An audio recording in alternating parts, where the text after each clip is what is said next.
memerintahkan kepada termohon untuk melepaskan pemohon dari tahanan. Pembebasan, ya, tentu kami akan mematuhi segala putusan dari hakim. Anak sih sudah pulang, sudah cukup.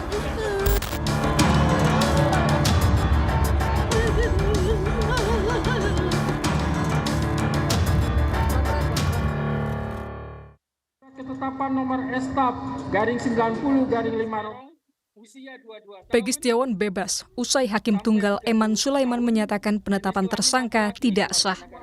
Putusan hakim pun didengarkan langsung oleh Ketua Harian Kompolnas yang memantau kasus pembunuhan Vina sejak ramai disorot publik hingga Peggy Setiawan ditetapkan sebagai tersangka. Kini Kompolnas mengawasi Polda Jawa Barat atas putusan Pengadilan Pra-Peradilan Peggy. Sementara evaluasi kinerja penyidik Polda Jawa Barat dan sanksi diserahkan pada internal kepolisian.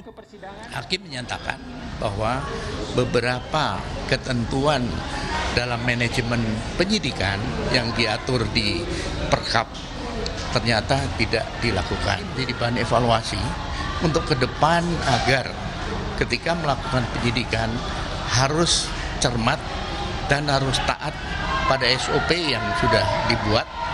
Nanti internal dari pihak Polda Jabar tentunya yang akan mengevaluasi, ya. Karena ini masalahnya kan kasus ini warisan dari penyidik terdahulu kepada penyidik yang sekarang. Sementara itu ditanyai soal langkah hukum selanjutnya, kuasa hukum Peggy Setiawan bilang fokus pada proses administrasi pembebasan Peggy. Kita tunggu ya. Kami akan tunggu untuk bawa pulang Peggy. Setelah ini ada rencana apa lagi untuk menindaklanjuti terkait apakah ada tuntutan balik kah atau seperti apa? Itu kita belum pikir ke situ. Nanti setelah ini tim PH kumpul semuanya, baru kita mulai mengatur langkah-langkah berikutnya. Yang pasti bahwa rehabilitasi nama baik Peggy itu pasti harus dikembalikan. Berarti bisa dikatakan bahwasannya saat ini pihak keluarga dan kuasa hukum hanya fokus kepada kebebasan Peggy dulu ya? Betul. Polda Jawa Barat pasca putusan bilang akan melaksanakan putusan pengadilan dengan membebaskan Peggy Setiawan dari tahanan. Tim Liputan Kompas TV.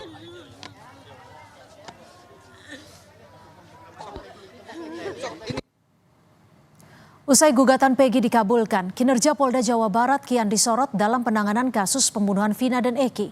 Kita bahas bersama anggota Kompolnas, sudah ada Yusuf Warsim, kuasa hukum Peggy Setiawan, Tony RM, dan ahli hukum pidana Albert Aries. Selamat petang, Pak Yusuf, Bung Tony, dan juga Bang Albert. Terima kasih sudah bergabung bersama kami di Kompas Petang.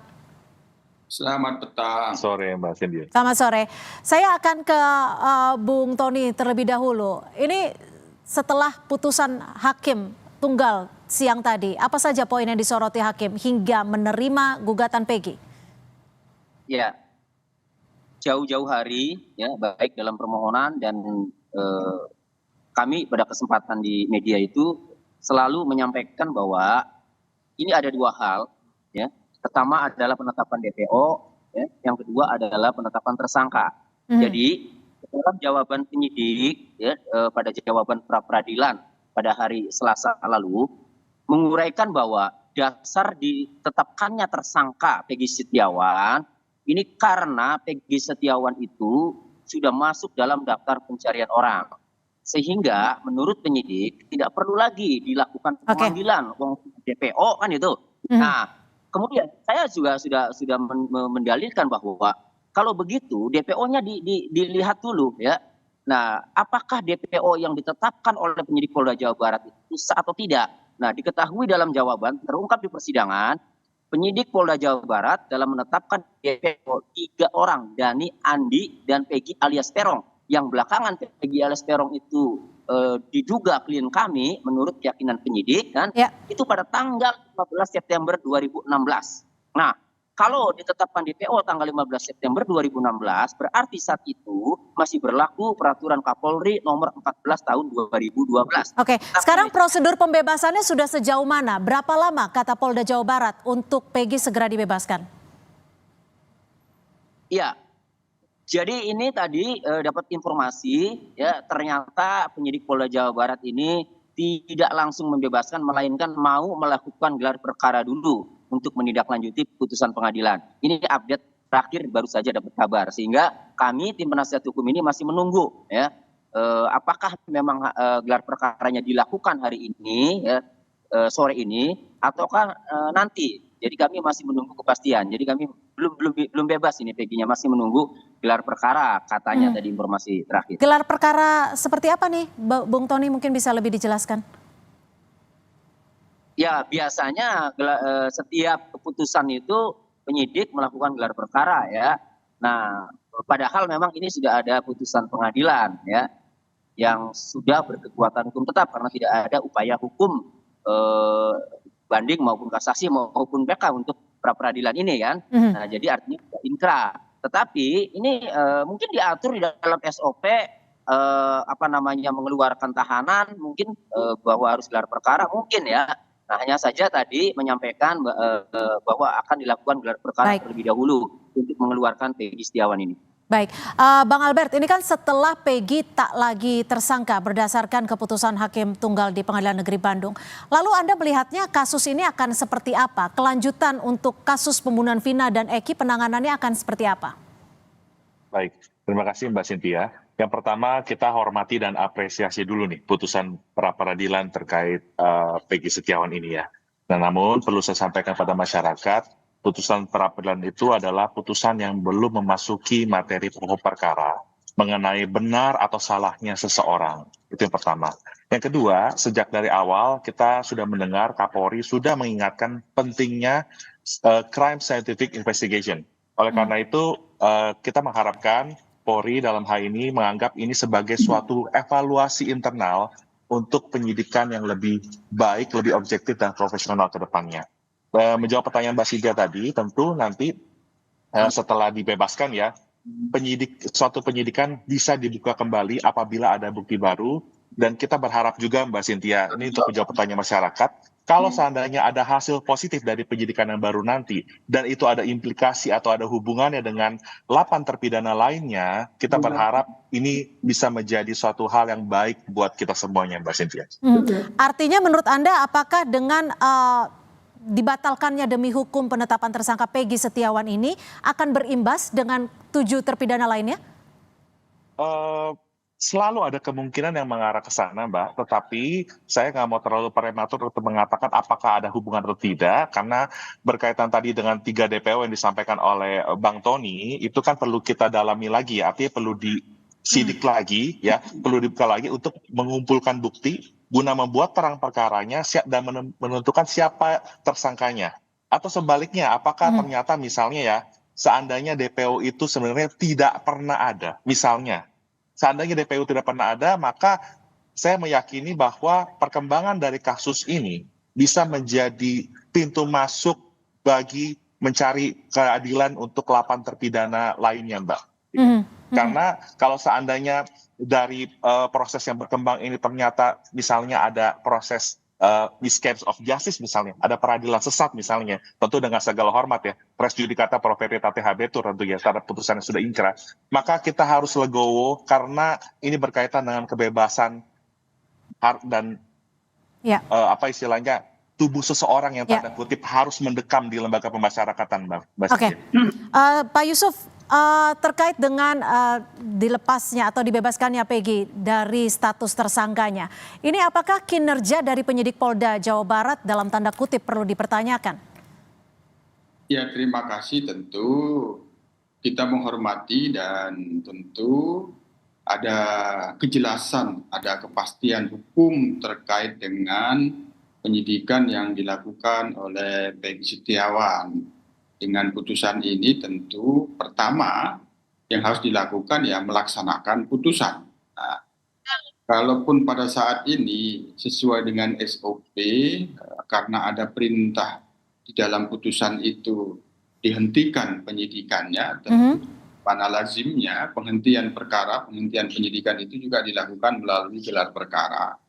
Termasuk nanti di dalamnya juga pencabutan tentang penetapan status tersangka. Dalam gelar perkara nanti penyidik mendasari adanya putusan pra peradilan. Itu kalau bicara SOP normalnya, gelar perkara dilakukan untuk kepentingan menaikkan tingkat penyelidikan ke penyidikan.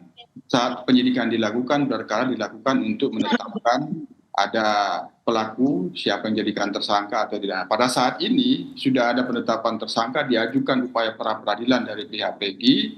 Nanti akan dilakukan, apabila benar akan dilakukan gelar perkara, ini akan kami pantau. Tentu gelar perkara ini dalam pengertian kami ya sebagaimana biasa, mendasari putusan pengadilan akan dilakukan penghentian penyidikan. Artinya dengan adanya gelar perkara yang akan dilakukan Polda Jawa Barat ini, Peggy Setiawan tidak dibebaskan hari ini atau seperti apa?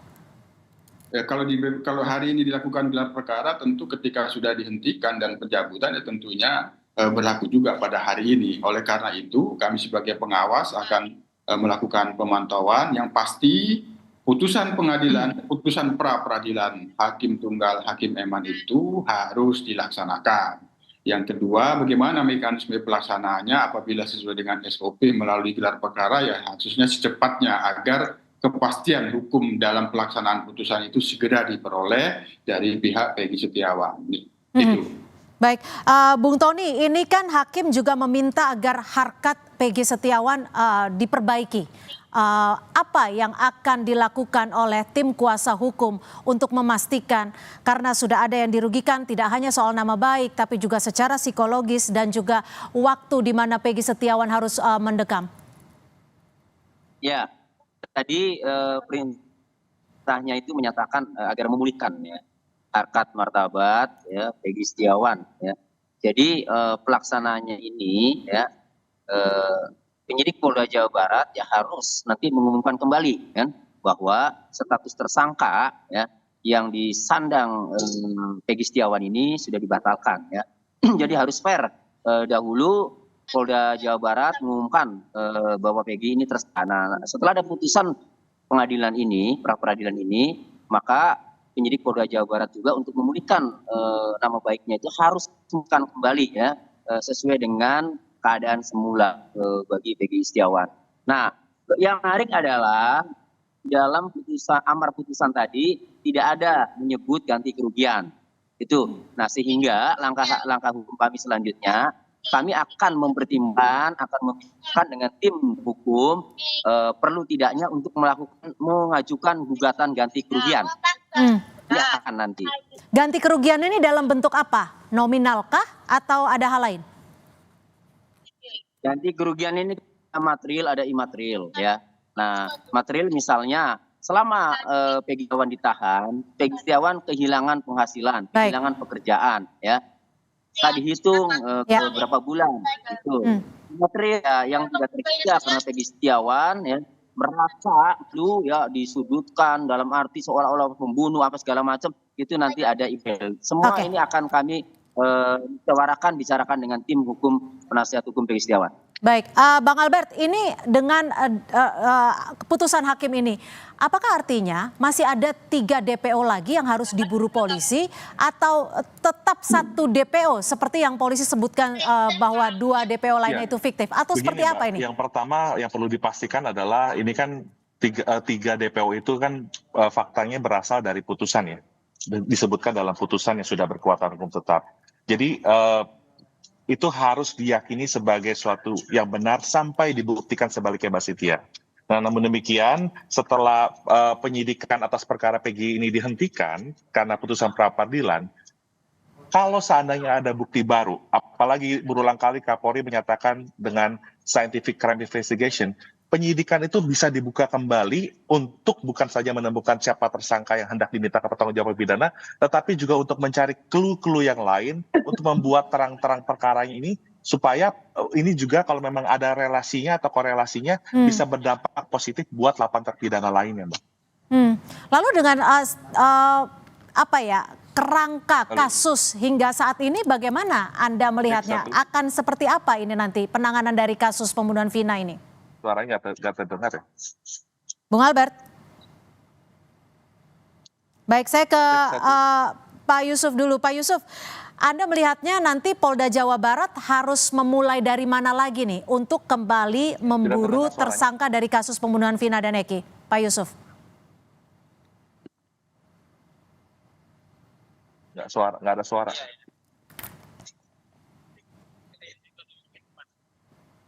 Pak Yusuf. Memang nggak ada suaranya ya, Bang Tony ya, dan Pak Yusuf ya? Ya, sama, Betul ya? nggak ada, putus. Iya, ada. Baru ada deh. Ini internetnya Kompas nih kayaknya.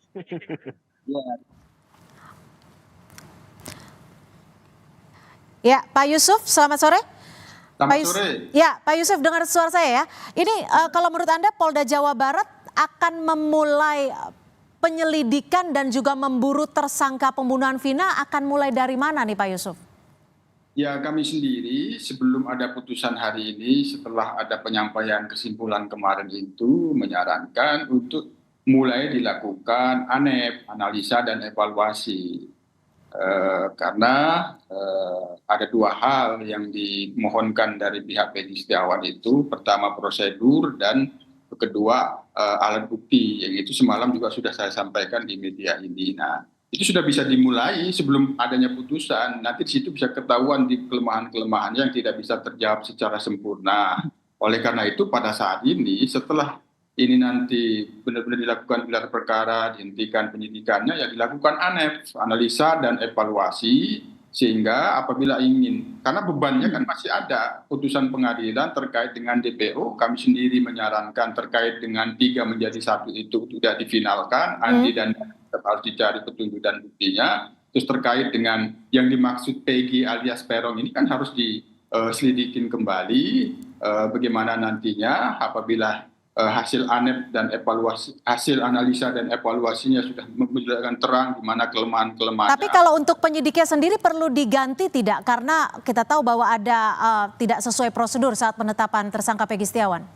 Ya perlu itu tadi keperluannya berdasarkan ANEP dulu, analisa dan evaluasi secara menyeluruh proses penanganannya, penyidikannya bagaimana, nanti bagaimana kinerja penyidikannya, apakah ini putusan pra peradilan ini banyak menunjukkan hal-hal yang harus dilakukan ulang atau tidak. Yang pasti yang paling utama dan pertama Cynthia, putusan pra peradilan ini secepatnya dilaksanakan dan dilakukan ANEP atas penanganan penyidikan yang telah dilakukan selama ini. Baik, saya ke Bung Tony. Selain ganti kerugian, singkat saja, langkah hukum apa yang akan disiapkan tim kuasa hukum Peggy Setiawan?